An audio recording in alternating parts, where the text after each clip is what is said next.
এ ভিখারি, তুই আমাকে বিয়ে করবি? আরে তাড়াতাড়ি বল, আমার কাছে তো টাইম নেই, তাড়াতাড়ি বল। আরে আমি আপনাকে কি করে বিয়ে করতে পারি? আমি তো রাস্তার একটা ভিখারি। আরে তুই রাস্তার ভিখারি কি ভিখারি না আমার তো যায় আসে না, আমি তো তোকে বলছি আমাকে বিয়ে করতে, তুই কি আমাকে বিয়ে করবি? তাড়াতাড়ি বল। না না ম্যাডাম, আমি করতে পারবো না, এটা নিশ্চয়ই কোনো ভুল কাজ। ভুল কাজ মানে? আমি তো তোকে সব রিচুয়ালস মেনেই আমাকে বিয়ে করতে বলছি, এটা একটা বিয়েই হবে, প্রপার বিয়ে।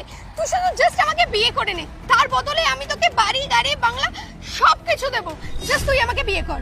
না না, আমি বিয়ে করতে পারবো না, আমি একটা রাস্তার ভিখারি। আপনাকে বিয়ে করে আমি রাখবোটা কোথায় আর খাওয়াবোটা কি? আরে তোকে আমাকে কেন রাখতে হবে? তুই কেন আমাকে খাওয়াবি? আমি তোকে রাখবো, আমিই তোকে খাওয়াবো, আমি তোকে সবকিছু দেবো, কিন্তু তার বদলে তোকে জাস্ট আমাকে বিয়ে করতে হবে, দ্যাটস ইট। মানে সবকিছু দেবে? হ্যাঁ, আমি সবকিছু দেবো। তুই তাড়াতাড়ি বল, আমাকে কি বিয়ে করবি? না হলে এখানে আরো অনেক ভিখারি আছে, আমি অন্য কারোর সাথে বিয়ে করে নেবো। তাড়াতাড়ি বল। না না, আমি বিয়ে করতে রাজি। হে নে,